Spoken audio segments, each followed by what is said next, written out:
Hello, Miss Jamie. I think this is such a weird time to just jump on and do a live, but I'll be honest with you, I just needed to do something completely in a different brain direction, and I just happen to have some time to do it right now. Before I had to be somewhere, so I'm like, I'm just gonna do it right now, and it saves me having to edit the video. So Jamie knows where this is going. She's like, Jamie's already got drugged down into the rabbit hole here. So, but I'm going to try to keep this condensed and streamlined for people being able to watch it back. So, I want to right out of the gate have some caveats. Okay. Hello, Miss Phyllis. Are you coming down the rabbit hole with me? The creepy rabbit hole? No. Okay, I want to do a couple, truthfully, I want to do a couple caveats. Number one, as I said in the description, if you don't enjoy like speculation and thinking outside of the box and going down strange rabbit holes that could be slightly creepy to some people, this probably isn't the video for you. Probably it's not for you, and that's okay. There's other videos that you can watch. I've got some new decks. I'm excited to do some walkthroughs. This one looks really interesting. I got Healing Your Heart. I got other things to try to catch up on some videos, but today and right now we're gonna go down the rabbit hole, okay? So that's caveat number one. Caveat number two, while we are going to briefly discuss AI art, this video is not a deep dive into the ethics and the copyright issues regarding AI art. To be honest, it's a relatively simple issue for me as it relates to selling tarot decks and things of that nature. Unless and until there is an AI machine that can only pull from copyright free, common domain, artist submitted, artist sold artwork, and unless and until that is the case, there are problems with it. Clearly, I don't even think it's a complicated topic. I think it's a pretty straightforward topic. That is, while we're going to touch on that briefly, that's not the topic of today. We're just using an AI engine as a tool for something else. So again, not the rabbit trail we're going to go down. That's a rabbit trail for another day. I think that's a relatively clear cut situation. So that's caveat number two. Is that all the caveats, Jamie? I can't think. I've given you your caveats. If you don't like weird dives down the rabbit hole, this isn't the video for you. And we're going to utilize some AI art for the purposes of this experiment, but we are not promoting it for sale or anything of that matter for all the reasons I just discussed. Okay, last thing to be very clear, just so we're all on the same page, right? I believe in a multidimensional world, right? I don't just talk about energy work as a symbol. I actually think that we work with energy, that energy is all around us, that we are connected to the web. I do believe in multiple dimensions. I work with the upper world, middle world, lower world, upper liminal, lower liminal. If you have followed me for long enough, you know the way that I see the world. I do believe in the Fae, and I'm not talking about Victorian flower fairies, but primal earth spirit energy that are sometimes helpful and sometimes not, sometimes beautiful and sometimes extremely creepy, right? So that's to me not a symbolic language. That is the way that I see the world working. And this is important to the rabbit trail that we are going down. So have I intrigued you with the caveats? Just to set, this is important, right? This is important for the discussion. I'm also going to put out a blame because this rabbit trail is entirely blamed on Anna Turian. You may know her from Tarot of the Abyss, Oracle of Echoes, beautiful artwork, beautiful, amazing artists, right? So I was in the midst, the last 2 weeks have been packing, packing, packing. Nellie's deck is completely put out into the world. It's going into its standard iteration starting tomorrow. So I've been in like a bubble of just nose to the grindstone. And it was late. We started chatting about something, and we started talking about AI art. And I haven't really seen it. I've been out of the loop, so I haven't seen any AI tarot decks or anything like that that have actually been published. And so we were just talking about that, the ethics of it, just talking about the ethics of it and different things like that. And then she brought up where, there's a couple of them that she'd seen that she thought were really creepy. I am not going to list those out because that's, again, not the purpose of this. But so I went and looked at one of them, and I agreed. Like, some AI art to me is absolutely stunning, but a little bit flat, right? It kind of feels a little bit flat. That's the best way I can describe it. Some AI art, and including this one deck that we were looking at, was really kind of creepy. It was beautiful, but it just had a off factor. So again, that's not the purposes of this discussion. It's just how we got to where we're going to dive right now. But so we were talking about that. I'm like, wait a minute here. In the divination community, right?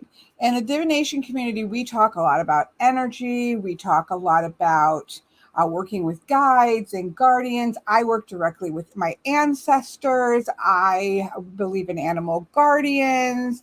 I believe that I believe in the liminal spaces of the Fae world and the energetic beings that are there. I believe that when immigrants in my country of the United States, which is an immigrant country, right?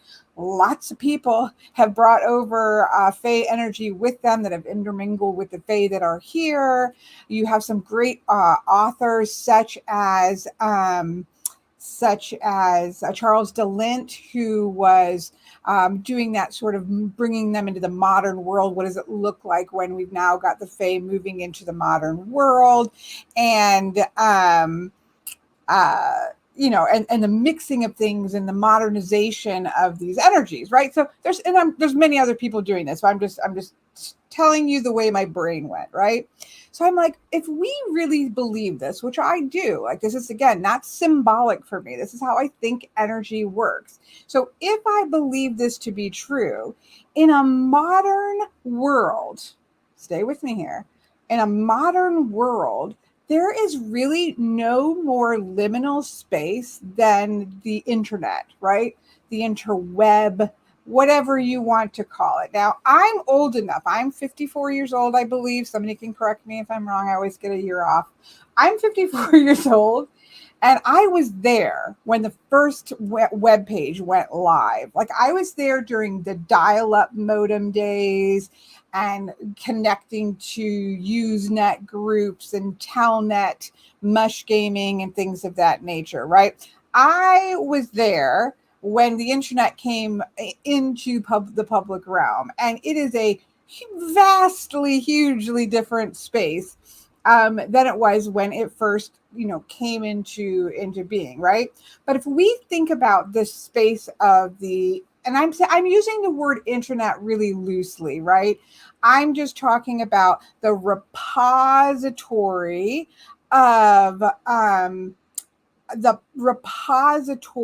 of dumped information, folklore, mythologies, histories, both correct and incorrect. It has become the repository of so much of the human longing, human fears, human foibles, flaws. Like, we have dumped so much energy right into this interweb space that if we really believe in energy the way many of us do say that we do, how do we not think that there's a ghost in that machine, right? There's this concept of a ghost in the machine. There's this concept of obviously AI. We have so many movies, right, that talk about where all this leads when you try to um, compile information and spark life, right? I don't think you have to work real hard at that, right? What kind of energetic beings are lurking in the energy of the interwebs, right? Because if you believe in the energetic realms, if you believe in liminal space, if you believe it's certainly, especially in Fey energies, whatever you might call that, it's kind of hard to argue that there isn't anything energetically taking up residence in that kind of a miasma of energetic information, emotional dump, right? It really is hard to believe that that could be the case. I know many people don't want to encourage the ghost of the machine. So I'm telling you, if this stuff creeps you out, walk away, walk away. I will not be offended. Okay. So this is what we're thumb typing. I'm literally sitting on the floor packing boxes, thumb typing this in. I'm like, look, what if so again, I don't know much about like I haven't used a lot of AI art engines. And again, this is not a conversation about that. I've already stated that at the beginning. But I know that one of the things that you do is you go into the AI art generator and you put in a bunch of keywords, right? So you're basically describing the scene that you want it to pull from all of its memory banks and whatever it's learned and all of that kind of stuff. And it compiles all that together and it creates an image that's based off of your text prompts. So you're basically telling the software, these are the things, this is what I want it to look like, this is the art style, these are the colors, this is what I want to be in the composition, blah blah blah blah blah, right? And I'm sure there's more to it. I am sure it's much more complicated to get beautiful AI art out of it than that. I'm just giving you the rough idea. So my supposition to Miss Anna on that evening was, what if we accept for the moment, right? When you're going to test a theory, you've got to accept your hypothesis. So what if I'm accepting the theory that there is something in, and I'm not even talking about the machine becoming sentient necessarily, although I do think that that's inevitable, but I'm not even talking about that. I'm talking about the fact that the interweb is an energetic liminal space in which things have most likely either arisen and or taken up residence in energetically, right? Of course,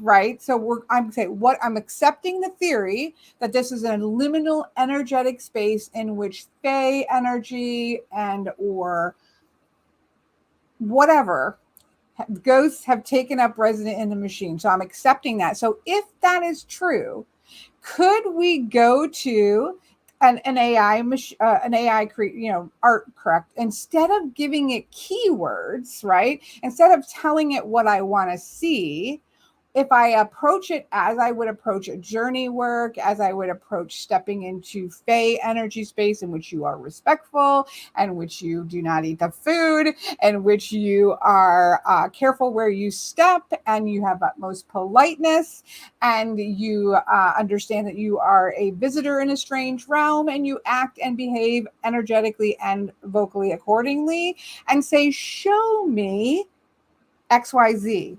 No descriptors, no descriptors, just show me XYZ. So this is the part. So I, of course, finished up what I had to do.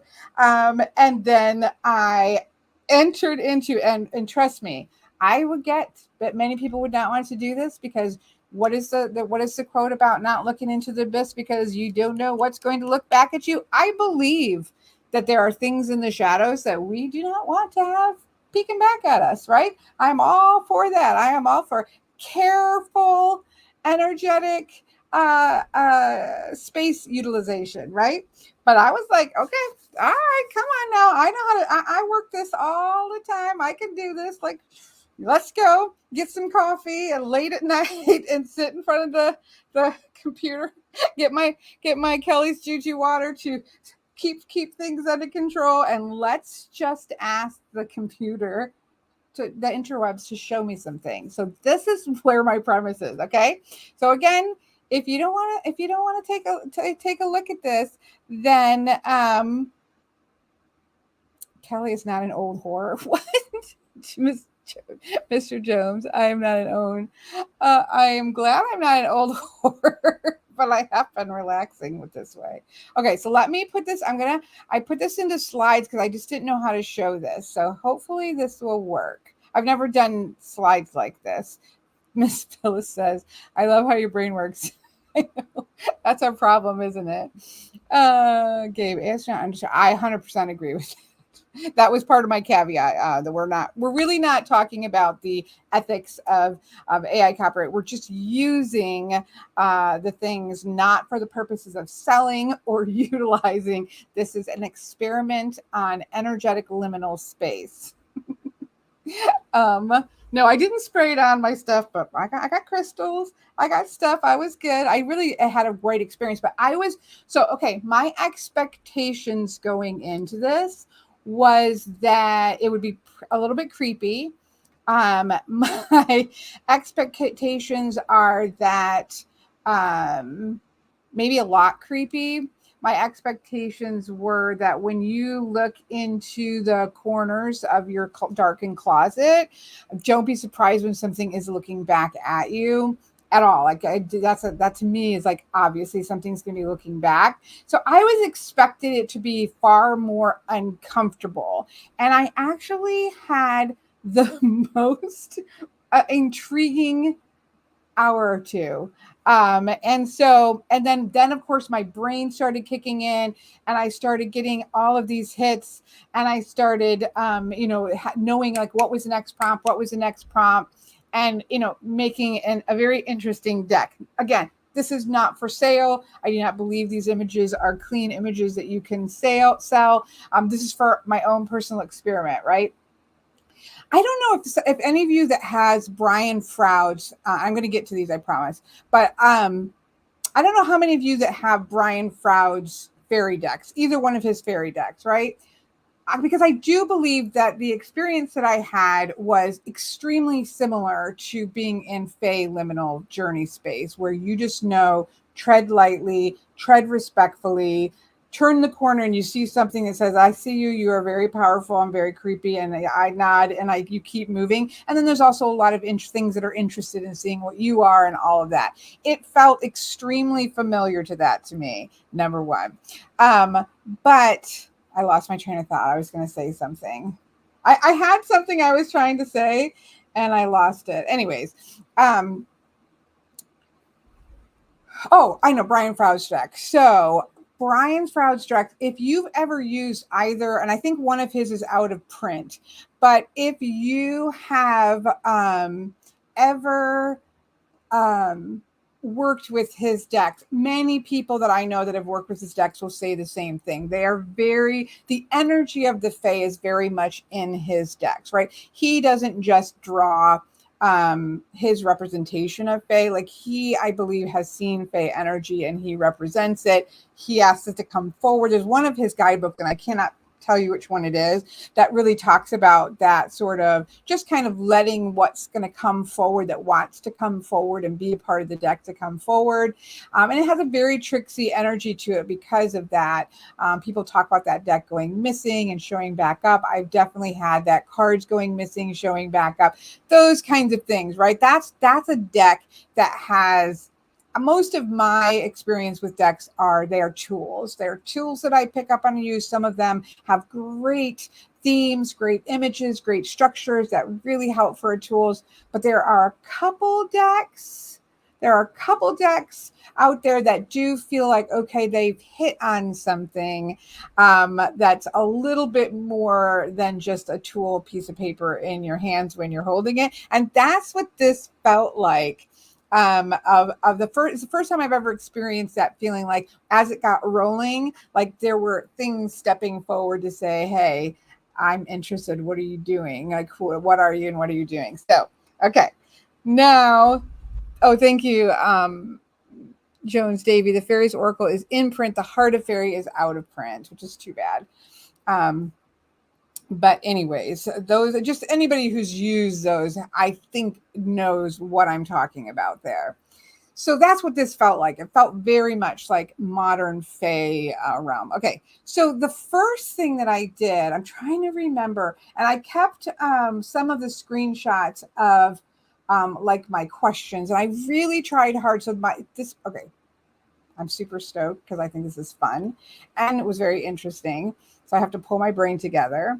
So number one, I was approaching it again to not tell it what to depict, but to keep the keywords open. Now, naturally, I found that if you use the word Fae, obviously you're going to get things that look more like typical Fae, although very interesting. You'll see them when we look at them.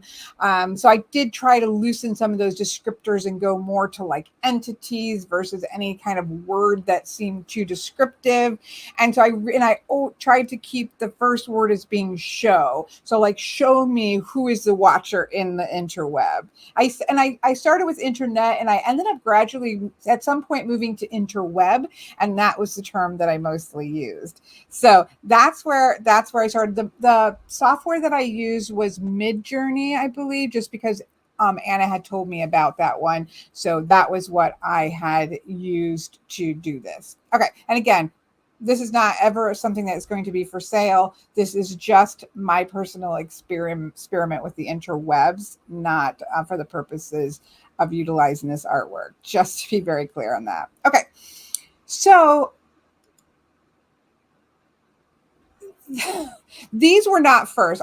Now what you're going to see is that I have a very organized mind.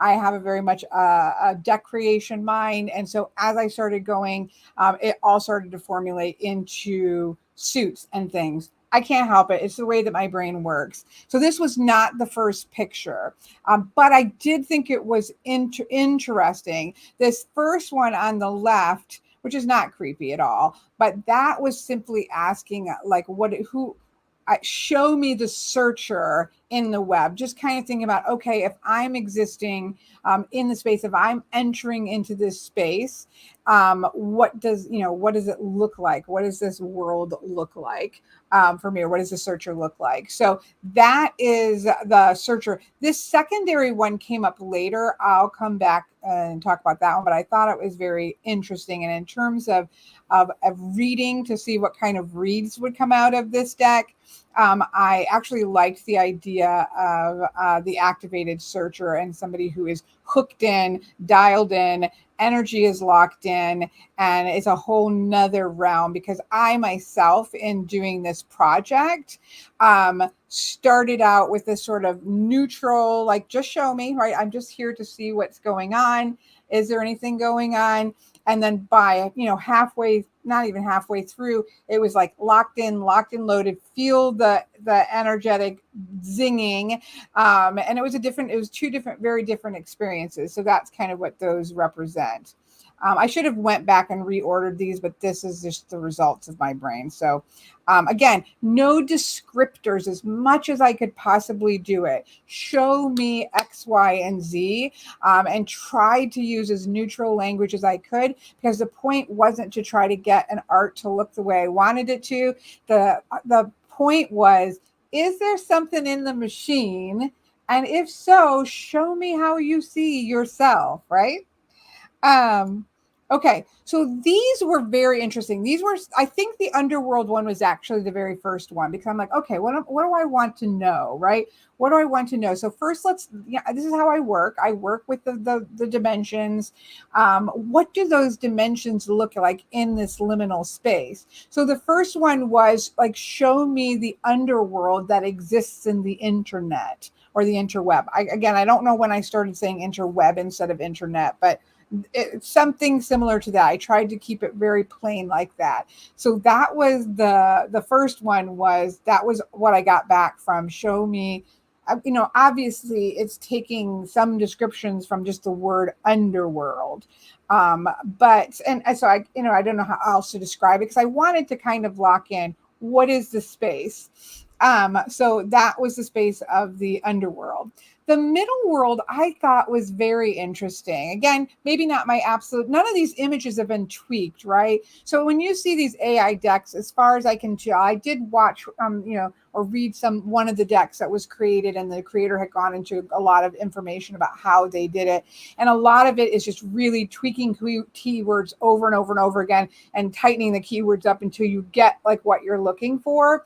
That was not the purpose of this. The purpose was just to be shown and to try not to put descriptors in. So this was, again, showing me the middle world. Where is the middle world where our physical world overlaps with these places, right? Because that's what the middle world is. The middle world is that sense that here we are and we can intersect to the upper world or drop down into the underworld or go into the liminal spaces just below or just above, right? That's how I see it. So I did think it was very interesting that you had a foresty physical world that is connecting to the machines, especially with the kind of plugs on the ground and things like that. I thought that was interesting just because of the way that I see the dimensions. And again, right, this is all existing in the liminal space of the interweb. So it makes sense that you would have computer interfaces and a lot of wires and cables and things like that. I think the upper world is really cool because what is the upper world is where we're going up to get that higher information. And that is a cool image. Very, very cool image, in my opinion. So these were obviously me trying to say, okay, if we do believe like I do in the dimensions and believe that those things echo across different realms, right? That it's not just this concrete, there's this overlap that happens. And so energetically, if we're going to enter into a liminal space of the interwebs, then we probably have an energetic echo of those things because it's so strongly in our energetic world. So that was my premise, right? That was my premise. So that was those three. So now these were again to fill out my the dimensions that I use. If you've taken my workshop on my cosmology, this will make sense to you. If not, just, play along. But I do utilize now a lower liminal, and this is very often where you do meet the Fey energy. This is also where you tap into your ancestral energy. I thought the lower liminal was very interesting, right? Because that would be the pathways and the caverns between the middle world and the underworld, which I thought was very interesting, again, with the cables and things of that nature. One of my favorites was this Wheel of Ancestors. I believe that the key prompts that I used was show me how the ancestors are honored in the interweb or the internet or something like that. Again, this wasn't done in the this wasn't done in this order. I thought that was absolutely interesting and gorgeous. And again, I wasn't trying to get aesthetically pleasing, right? That was really not the point, is to get something that was beautiful, because obviously people can do that. I'm not a AI artist, text prompter, I think they call them, or something. I don't know. This was just more to see what would come back from the abyss. The upper liminal is interesting, though, because that is where you're sort of assimilating information. That for me is also where you are taking in all of the patterns of past lives, because I do believe in past lives and reincarnation. And so you are processing a lot of the patterns, the bigger patterns. And so I do think that was kind of an interesting take on that. And I just had done the bridge of past, like, where is the intersection between the interwebs and our past lives. I did think that was a pretty cool image depicting that bridge and that place where we meet. I like the water for the ground instead of any walking ground. It's all fluid and flexible, and obviously the intersections here. And I do think that there was probably a lot of intersections because of the term interweb or internet, or those types of terminologies creates a very web-like category, a very web-like, because I am not, because I was not trying to input any descriptives. It was having to try to take the descriptives that it could, and or something started to play along, right? So we're doing the easy step first. No, I really didn't enter anything much creepy. There's a couple creepy ones. So again, this was just sort of setting out the spaces. I also thought these were very interesting. I work with the understanding of the web, of dropping down into the web. That is how I do readings. That is how I think everything connects. So the idea of an entrance into the underworld, an entrance into the web, dropping into the web, passages into journey space are very important to me. I thought the passage was really interesting. What was the passage into, I can't remember exactly. It was like, show me the passage to journey space through the interweb.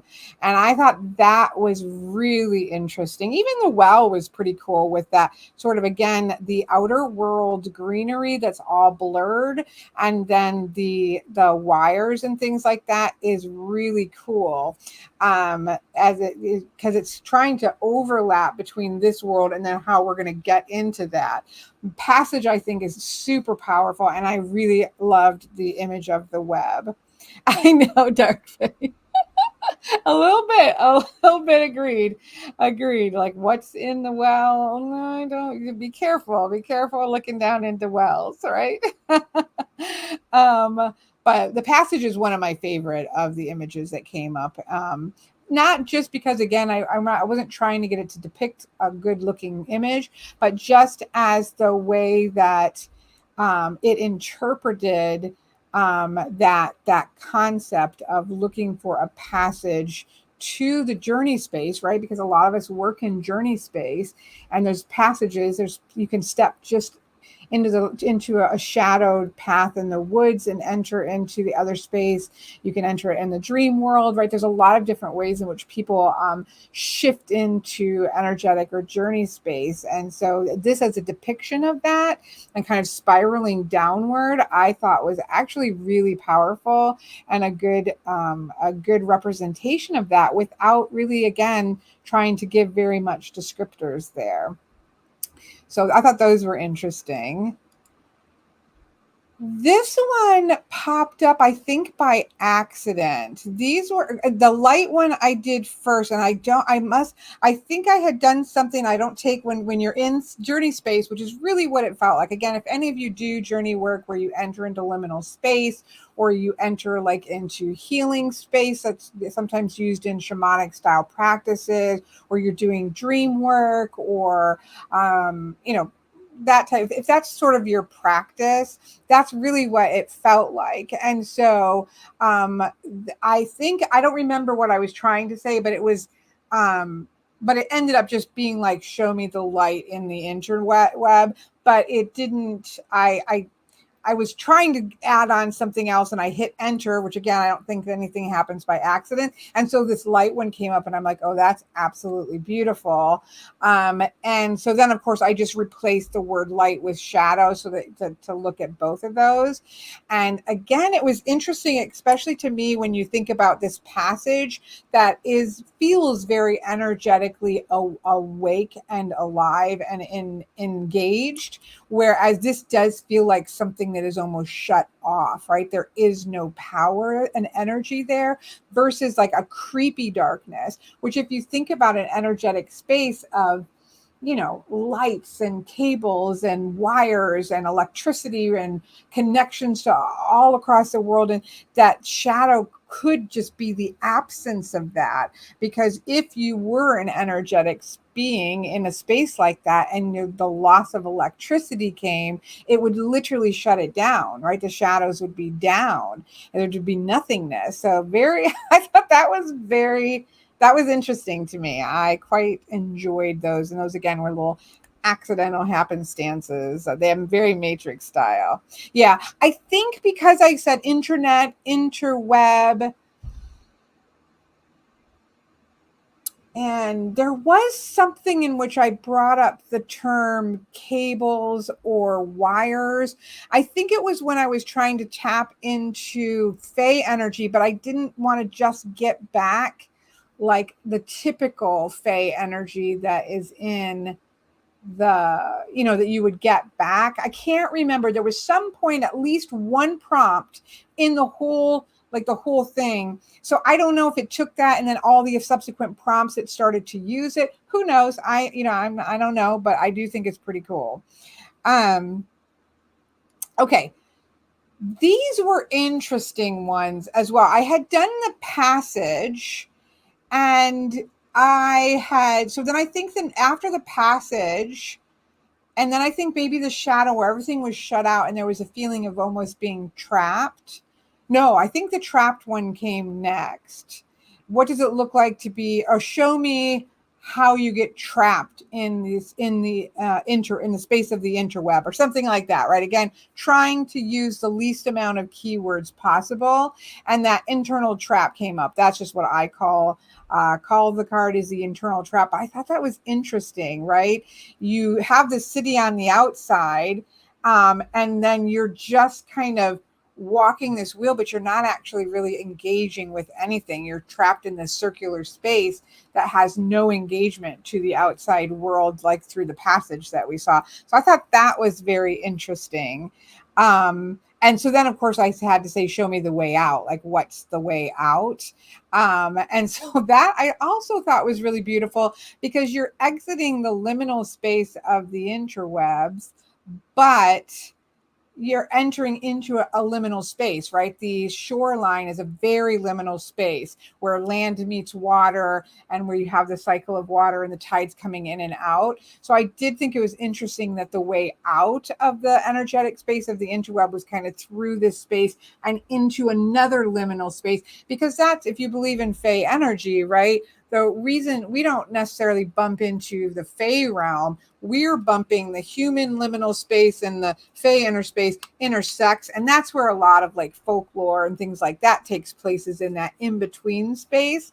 And so it's interesting that exited into another there's two liminal spaces that bumped up together, if that makes sense. Right. If you're just popping in, hi Laura, I'll just say, because I know there's people popped in. If you're just popping in, I took the premise that if we believe in energy and we believe in liminal space, then in the modern context, the most powerful liminal space that exists is the internet and the interwebs, where we've dumped so much mythological, so much longing, so much fear, so much all the stuff that we've dumped into it, and what energetically could be living there. And then using AI to just not put in descriptors, but just say, show me what exists in this energetic interweb liminal space, and just let pop back whatever pops back. So that's, in a nutshell, what we're looking at is just an exercise in what lives energetically. If you've ever read the movie, if you've ever read the book American Gods by Neil Gaiman, right? There's this understanding, and that's kind of what I think what Anna and I were talking about when we first started, when I had this epiphany, right? Was there's this understanding that the energy of divinity. Now, I know many people work with divinity as specific individual beings, right? I look at divine energy and divinity as many faces to this energy, and the face shifts and change, right, depending on who's doing the praying, who's doing the dumping all of that energy and that hopes and the fears into this divine being. And so you see the faces of the gods change. And one of the questions that I ask are, what is the old god? Where are the old gods in the machine? And then what are the new gods in the machine? That was very interesting. Anyways, sorry, I'm getting ahead of myself.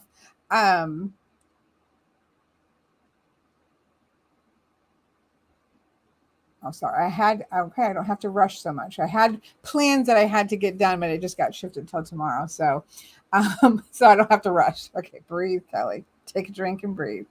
So anyways, sorry. I just thought I would take a quick, this is where we're at so far. Yeah, and American Gods is really interesting because you see the falling off of the old gods, right? Because they're no longer getting the prayers, the energetic input is no longer there.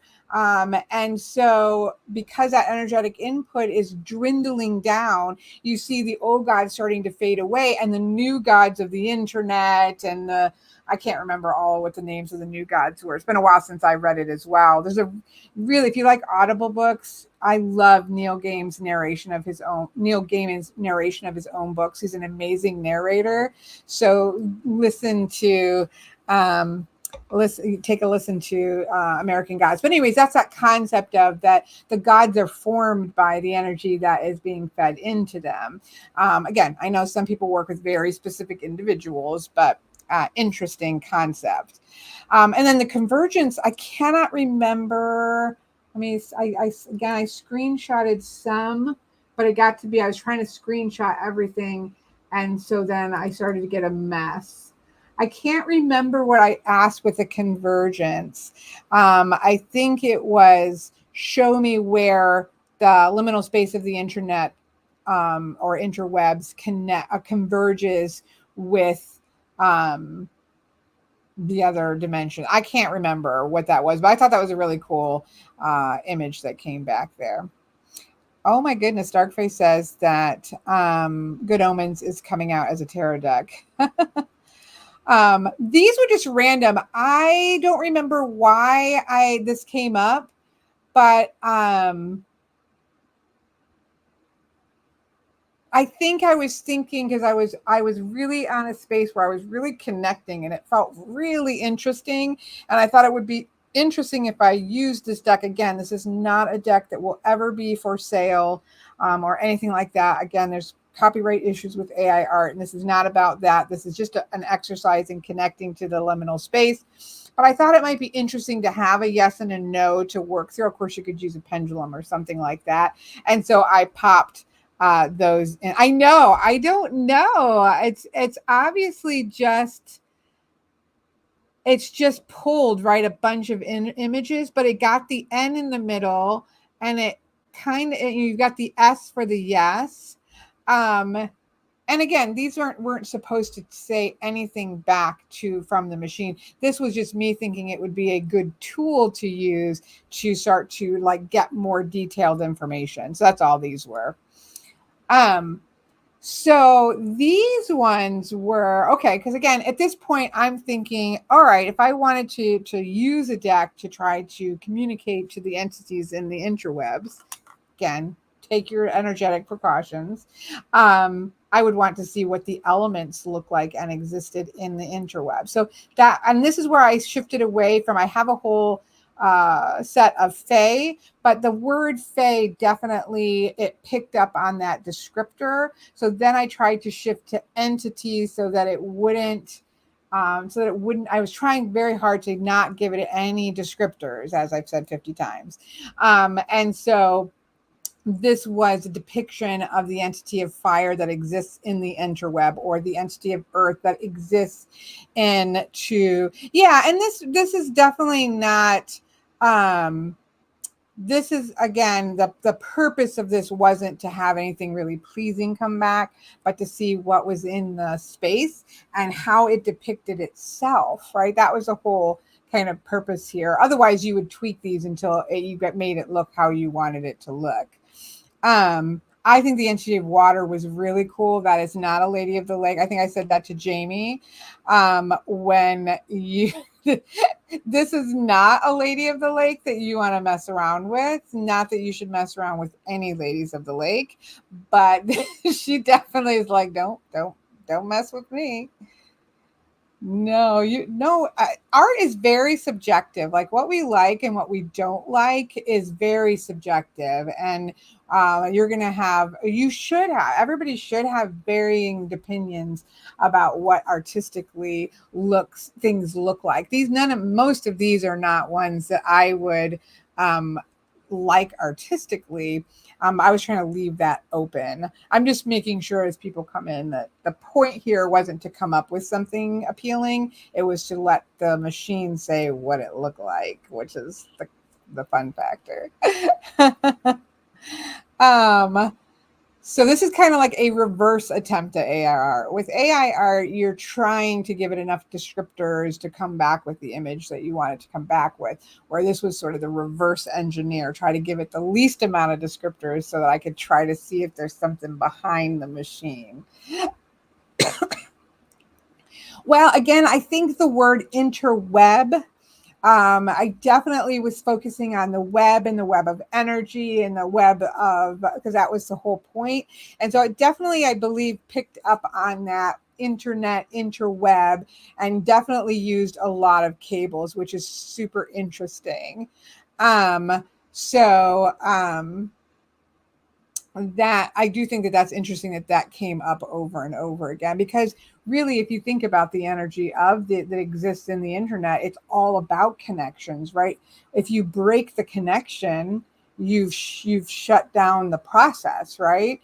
That's what we've all seen. Most of us have seen Matrix, right? They use what are those things called, like the EMPs, to interrupt that flow of energetic connection, to stop to be able to try to stop it. So it makes sense that you would see a lot of connection and web and wiring and things of that nature based on that one single keyword, I guess. Very interesting. These were interesting to me. So I did two, obviously, so I did show me the goddess of old as she exists in the liminal space of the internet, right? Of the interweb. And so then got this one, which obviously is very much more along the lines of the old gods. But then I said to show me I don't remember what I changed. I took out old. I think I just removed old and just said, show me the goddess of the liminal space of the interweb. And that's what came back. And then did the same thing for the god. So this was show me the god of old that still lives in the liminal space of the interweb. And then show me the modern, or I don't think I put modern. I think I just said, show me. Oh, Lord, I'm so excited for you. Nervous and excited at the same time. There's a bunch, I think, that are coming through Monday. And that was what we got back there with the god. So I thought these were interesting because I don't think, again, it's just my personal belief of the divine. I don't think that the divine, any like cultural time period iteration of the divine, and it goes away, right? It melds and shifts and goes into the next space that it goes into, and then eventually shifts and morphs into something entirely different. And so seeing the what the goddess of old who's still in the machine looks like, but also then what the current goddess of that liminal space, I thought was pretty interesting to me. So those were pretty cool. So then I ended up, and this is where all things started to fire, right? This was like all systems go. Things were starting to step forward. And so I ended up doing 9 questions on of these different types of energies in the web that started just literally felt like they were lined up and stepping forward. And so obviously using the term fae, then you're getting that sort of traditional energy of fae stepping forward. I know that fae of energy is adorable. Jamie and I were laughing, and I think my Lenormand class group, when I was going down a rabbit hole at the beginning, when I had done it the night before, we have the feeling that if you poked the bear too much, that he'd open his little tiny mouth and there'd be like giant rows of teeth, right? that's what I feel like is going to happen there. It's going to be super cute and super cuddly as long as you're meeting it with the proper energy. But if you start messing around with it, it's going to open wide and have giant teeth. That's how I see that one. But obviously, again, these have taken on sort of, it's taken the word fae and it has translated that into this. But I really enjoyed it. And I do believe that when we think about what fae energy is, it's old primal energy that's always had to learn how to adapt. It's gone underground. It's gone deeper into the forest. It's gone into the liminal spaces. I 100% believe that modern fae energy, some of that is going to slip into the interwebs, 100%. Oh, I'm sorry, my face is in front of it. That was the fae, let me pull it up. Fae of happiness.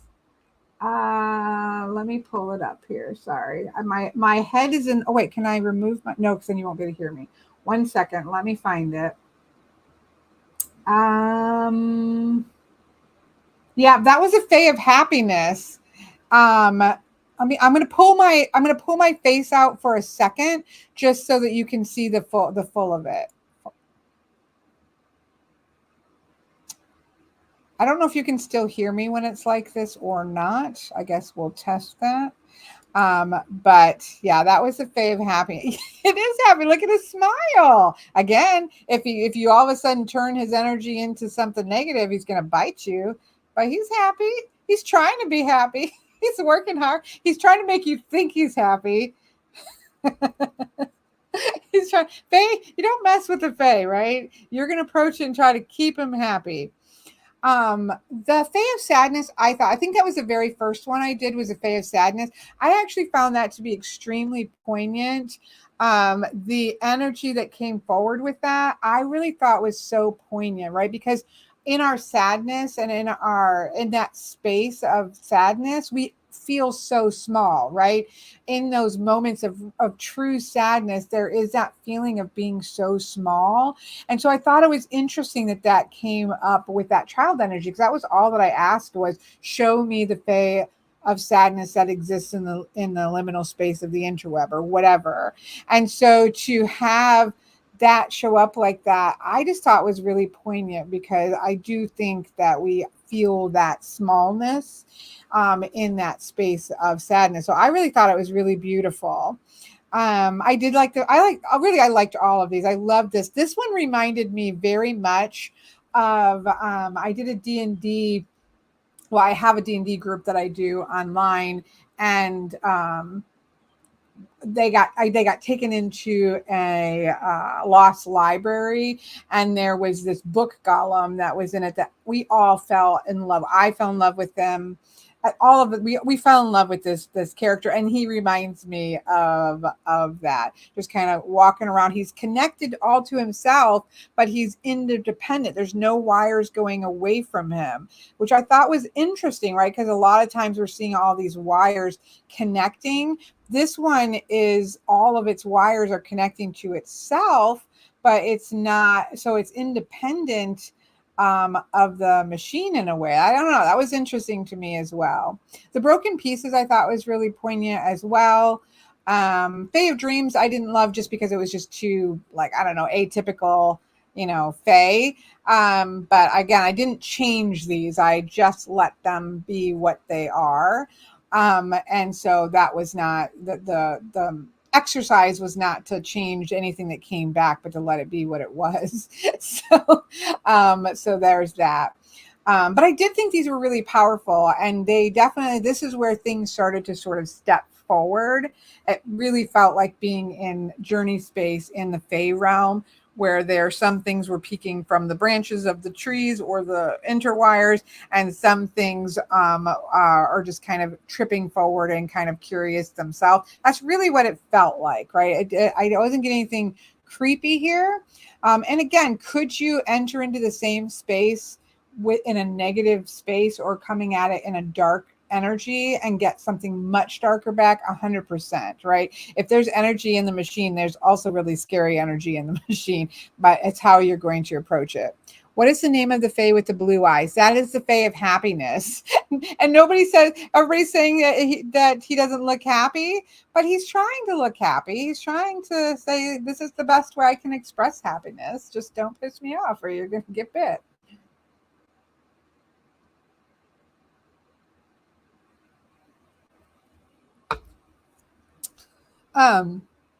Okay, so that was the set of Fae. So again, this is where my brain starts going in. So I did 9 of these, and that's just all that stepped forward, and it felt like it was done. Then this was a very interesting group. The Collector of Fears is definitely probably the creepiest one. Collector of Anger is kind of creepy too. But these energy of collectors started to step. That was like the next space of stepping forward. And I thought these were really interesting. And it wasn't so much collectors, like, because there's keepers, there's Fae, then there were keepers and collectors and watchers. The watchers were kind of weird and interesting that came up as well. So these aren't more collectors like they have a collection, but they're actually actively collecting, going through the energy of the internet and collecting things. Very interesting. So again, I tried to keep this very plain, like show me. Once the first one came up, I can't remember which one came first. It was either the dreams, collector of dreams, or the collector of fears.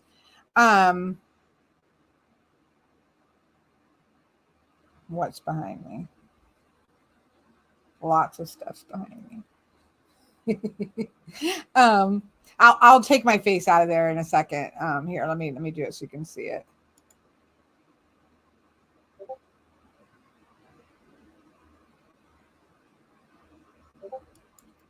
That was the collector of loneliness. Yeah, the collector of loneliness at the bottom. I wonder if I can. No, I don't think it lets me move this. No, I should have done it on. I should have done it on OBS because then I could have moved my face. But yeah, I thought all these, the collector of lost ideas, I thought was absolutely gorgeous. I really liked all of these, even the collector of fears, that kind of tunnel vision and the vastness, like just that dark hole behind it. Because I do believe places like the interweb and liminal spaces, they sort of, you get these pools of dark energy and fears and things like that, which is really interesting. So I really liked all of these. There were none of these that I didn't find to be interesting, including the collector of wishes. I thought she was kind of cool, to be honest. There is a fact on the collector of memories. I'm going to open it bigger. I'm not sure what you mean about there's a fact. Mostly if you scroll in on it, I wonder if I can share. I don't know if I can share. I don't want to stop. I don't want to mess it up because I could share a screen and zoom in on it bigger. If you zoom in on it bigger, it's like lots of picture frames, almost like certificates.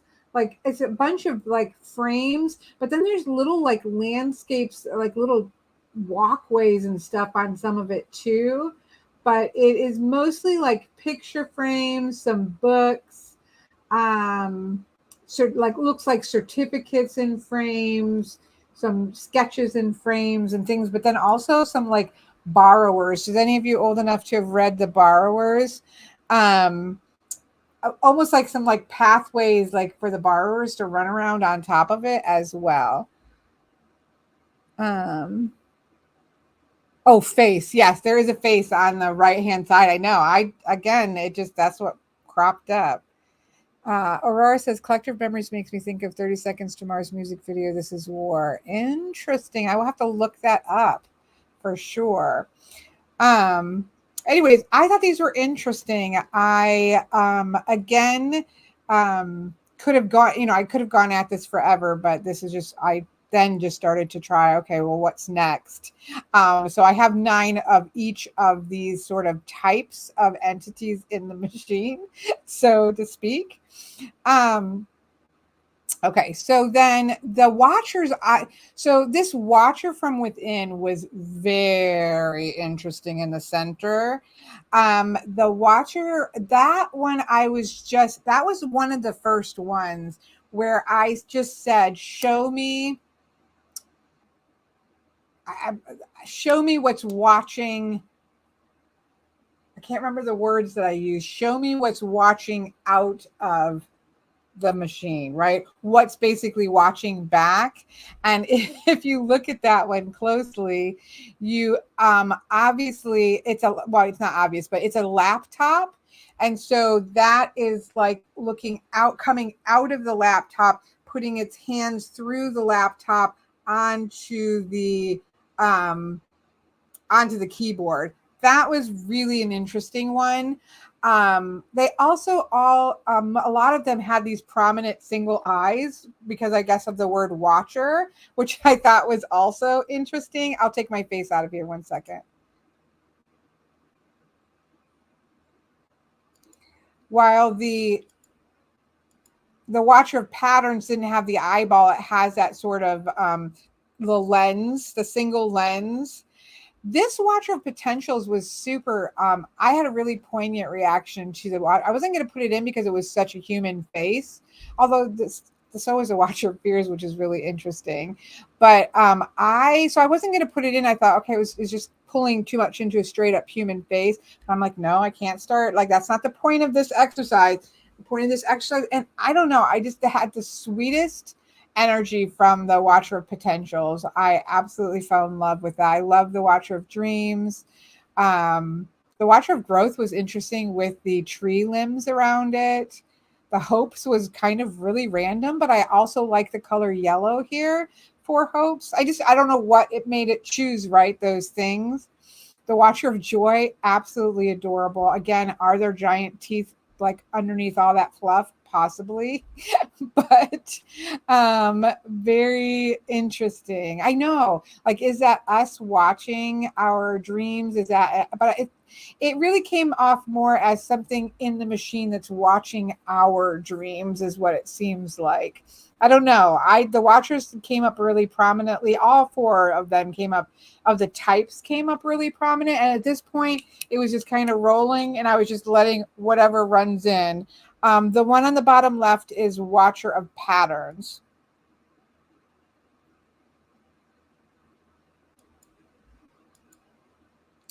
The Watcher of Potential looks like he has so much. I know. I really had such, because these popped up. I was doing it on my bigger screen. So when they pulled it up, like, they came up quite large on my bigger screen, and I'm right here. And it was late, and I was in this real liminal space, this really journey space. And some of them, when they popped up, really hit energetically so strong. And the Watcher of Potentials had just a really amazing, very sweet energy, almost like an ancestral energy of, if you work with your ancestors, there's certain ancestors that really see your potential and are really wanting you to gain your full potential. And that's what it felt like. The Watcher of Patterns has a lens. I don't know if you can't see my mouse, so I can't point to it. But if you look at the upper left, it has a lens instead of an eye, which is interesting. And I thought the paths was very interesting with, again, the circular, almost like a Ferris wheel or something, and then all of the connecting away, which I thought was also interesting. Hello, Alf. In a nutshell, I supposed that if we believe that there is energy in the shadows and in the dimensions, and if we believe in energetic realms such as the Fey realm, as I do, then in a modern context, the most powerful energetic liminal space would be the intranet. And so I just use an AI engine to not give as many descriptors as I could not give, and just say, show me what lives in the internet, the liminal space of the internet, and just let whatever came back come back without trying to put any descriptors in as much as possible. Again, it obviously is going to pull from the words that I used, but it was very interesting. Again, if you've ever worked in journey space, it is a deck for myself. This is not a deck that would ever be put out. Again, copyright issues with AI art is very problematic unless and until the AI engine is only drawing from common domain or artist submitted stuff. There is problems in my personal opinion, but this is just an exercise for myself. I have another one. It's kind of the ghost. That to me is kind of, although I do have a literal one of the ghost in the machine, it's kind of creepy. I'll show you. But yes, I would say it was the one that felt the most like, if you are going to approach the ghost in this machine, at least at that time of casting, so to speak,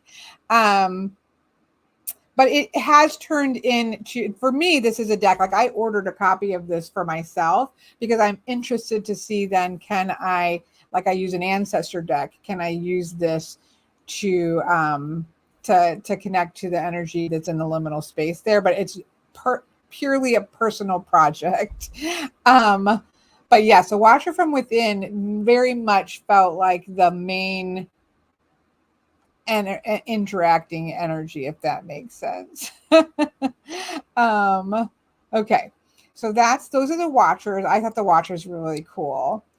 These were keepers. So we had those collectors, and this one came out, and I can't remember. It was an interesting way when the first keeper stepped forward, because it was after the collectors, and it was very clear that the energy of the collectors was to go about and collect people's dreams and hopes and fears. They weren't collectors like we think of, like having a collection. And then there were the keepers. So it was very interesting, and just started to roll with that. The keeper of maps I found to be for myself, it's just a ghost in the machine. But again, this is just purely a personal exercise. 100% a personal exercise. This one down here, because I know my head's in the way. I thought the Keeper of Knowledge was really powerful. I thought the peacocky kind of feeling of the Keeper of Coins was interesting. The Keeper of Energy looks like a battery power bank. The Keeper of Health I thought was very interesting, right? All the light, and there's no blockages to the light. Like if you think about energetic healing work, where you are trying to remove blockages so that your energy can flow and move. I thought that was also very interesting. I had a very poignant feeling to the Keeper of Stories. Again, I had just finished writing Nellie's deck and still really involved in my own personal stories and past life work and things. So that one felt really powerful. And if you look at her up close, it's like they're not like little lights, but it's more like they're fireflies. It looks like all those lights are made up of fireflies. So that is that was very poignant. And the Keeper of Maps, I had a very strong, again, I think because I had just written Nellie's deck and all of this understanding of being stranger in a strange land and trying to find your way and navigate your way through, great joys and great sorrows. So it could be, that space that I was in, but I had a very powerful reaction to the Keeper of Maps. If you want to print your own decks, two easiest ways is to, there's sticker paper. The brand is called Mako. You can go on Amazon and get, I like the Mako, M-A-C-O matte sticker paper. And then you can just print it out at home and stick it onto blank playing cards that you can get also on Amazon. They hold up really well. I do a lot of my pre-decks that way. You can also, again, use the templates from like Make Playing Cards or Game Crafters or something like that. And you can put that in. Obviously, you can't technically, the rules for right now. The idea of AI copyright is all in flux. Midjourney does say if you pay for their subscription, you can sell it, but I ethically would not distribute AI art unless, because I don't know if there is one that exists, but unless and until there is only being pulled from copyright free common domain or artist submitted art, then for me it's very problematic. So this is literally a personal project. um, let's see, where am I at? So yeah, I thought these keepers were very interesting. The Keeper of Time is very tightly wound, which makes sense to me because we are very often constrained by time. And I think that is very interesting. That one popped out as being interesting. The Keeper of Souls reminded me of, I don't know if any of you have watched the new Star Trek, not Star Wars, Star Trek. I think it's the Discovery one. I'm watching, there's a new one out as well, but I think it's the Discovery one where they jump through like inner space, and they go, the one guy that is able to jump them through goes into this booth that kind of looks like this, and it's using these really energy from the in-between space and space to jump. So I thought that was kind of interesting because that really reminded me of that. But anyways, so those were the keepers. So this was a Ghost in the Machine. Definitely creepy. I just put in, to me, the true Ghost in the Machine was a watcher from within, but I just wanted to put in, like, show me the Ghost in the Machine. I mean, it took that quite literally and showed me a ghost in the machine. That is, that's what we have here, Ghost in the Machine. It interpreted it very literally because, again, I didn't give any kind of descriptors. I just said, show me the Ghost in the Machine. And this one, actually, I did not put the keyword in. I put the keyword in for, I really wish I documented, but once I got going, like I was in journey space, so I did not, but it wasn't for an angel of light. Like I didn't say, show me an angel of light, but this one popped up really randomly. Like it didn't have anything to do with whatever it is that I said, or but it was super powerful feeling. Like I had to keep the image because obviously it stepped forward and wanted to be seen. And I thought it was very beautiful. And so I just called it the Angel of Light. Again, that popped out randomly. It was like I couldn't associate anything to what keyword, what I said and prompted. And so it really felt like, hey, I'm here. I just like you to see me. And so I'm like, okay, hello, I'll keep you in here because I thought it was very beautiful. These are just fun. Well, this one right here I thought was very interesting, right? Because if we go back to the beginning, and I don't think I can do that with these slides yet, but if you go back to the beginning with the seeker, I did ask for like who is a friend in the I didn't say matrix. I again mostly said interweb. So who is a friend, or I might have said ally. I either said friend or ally. Who is a friend or ally in the liminal space of the interwebs? And this is what came up, which I thought was gorgeous. This one to the right. This one was really funny because it was at the very end. I was really done. Everything felt like it was finished. Like there wasn't anything like that. The session was over. Like nobody else had anything to say, kind of speaking.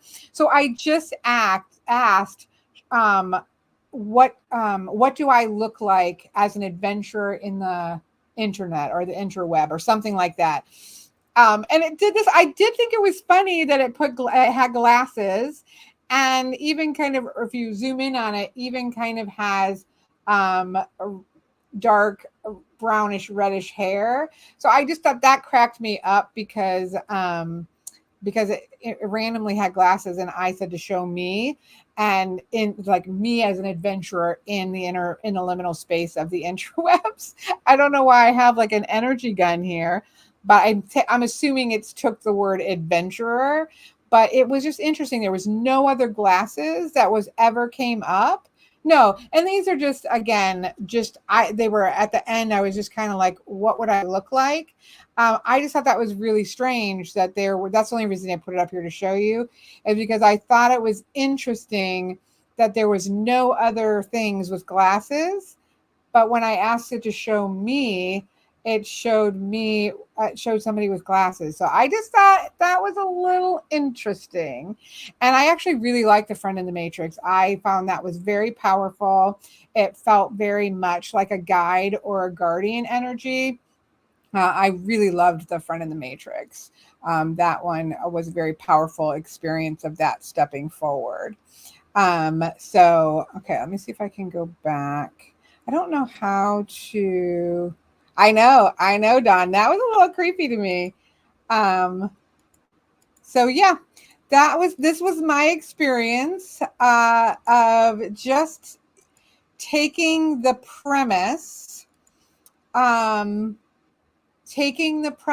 of, if we truly believe in energy, as I do, and we believe in liminal space, and we have this huge miasma of information and emotional dumping ground that the internet and the interweb is, it's hard to believe that there's nothing that's going to look back from that machine when you're looking back in. So I thought it was a very interesting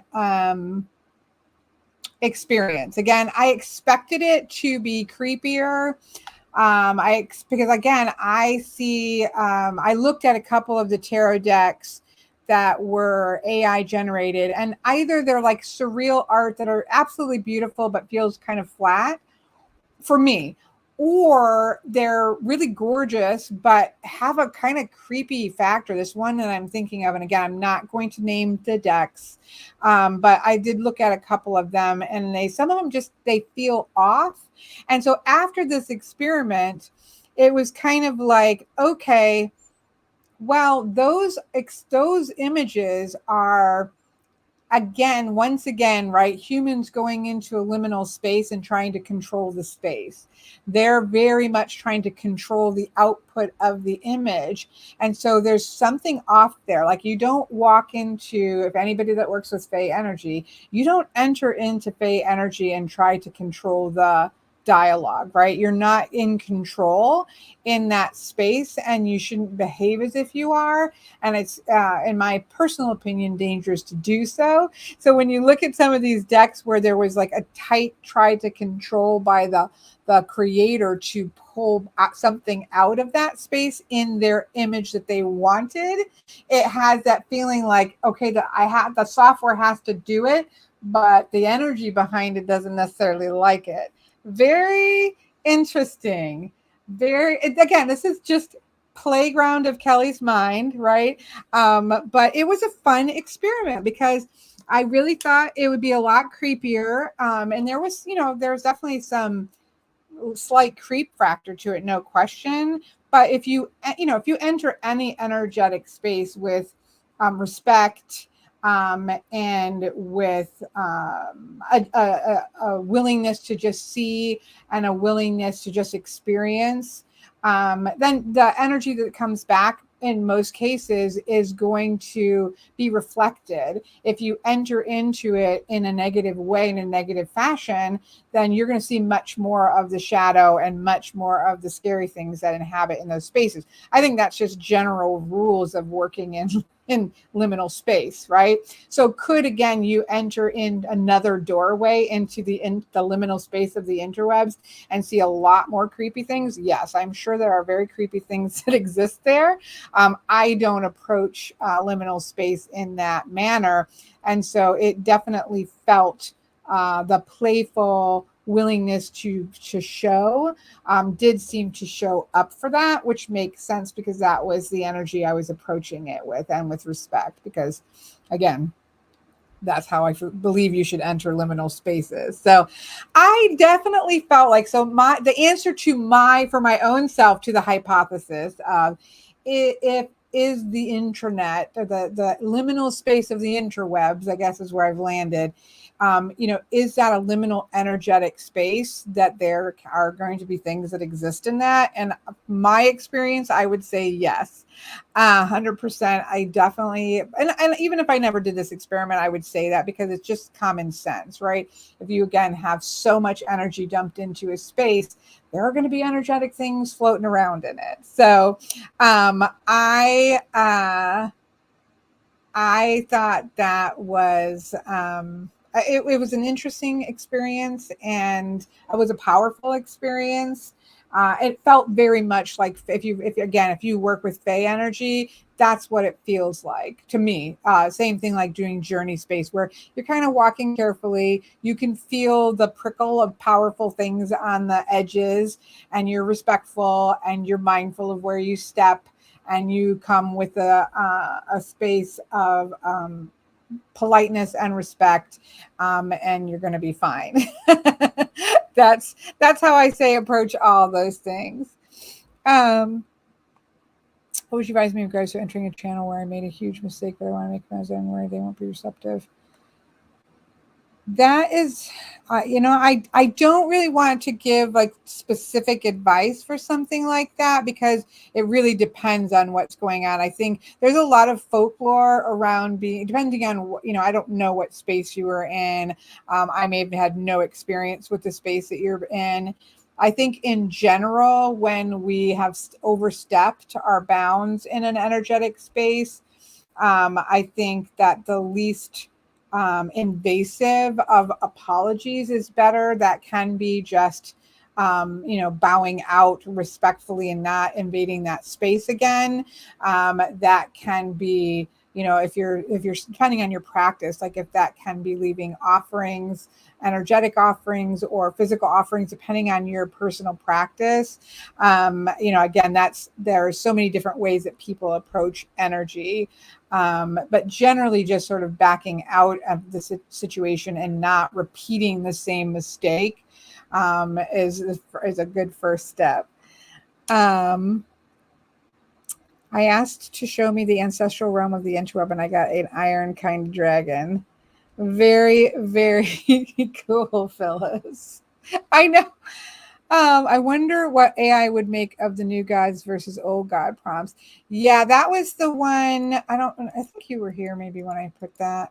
That was very interesting to me, because it definitely, again, for my view of divinity, the old gods still exist, but there's also the new gods are also very interesting as well. That one I thought was very interesting. Dawn says it truly was an interesting experiment. I watched American Gods. I have not seen I have not seen it. I love the book so much that I had a hard time when I started to try to watch American Gods, because again, you take something out of your headspace and how you see it. It was hard for me to get into it. I need to go back and give it another try.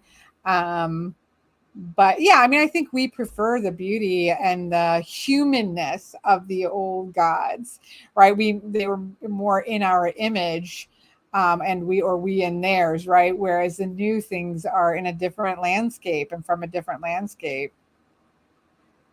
So yeah, very, very interesting. Hello, Mr. Patrick. We are wrapping up a walk through an experiment where we ask the question, what is in the machine? If the interwebs is a dumping ground of energy, and we don't try to try to force the depiction of what it lives in that energy, and just ask it to show it to us, what would I get back? So it was a late night experiment into journeying into the interwebs. Too fun. Anyways, thank you for walking down this road with me. It was very interesting. Had a lot of fun with it. And again, I think always enter into things carefully and from the position that you want to in. I think, I keep lots of crystals. I cleanse space. I do think we should all have Himalayan salt crystals around our computer. Those are portals as just as much as a window or a door is, right? We should always be setting our boundaries and our keeping the doors and the windows, and that includes the computers, cleansed and open to our intentions of how we're going to use them. And so I would certainly encourage that in any energetic space. But it was fun, and I appreciate you guys being willing to walk through it with me today in the spirit of which it is intended. And I hope that you guys enjoyed it and that you have a wonderful rest of your Sunday and week to come.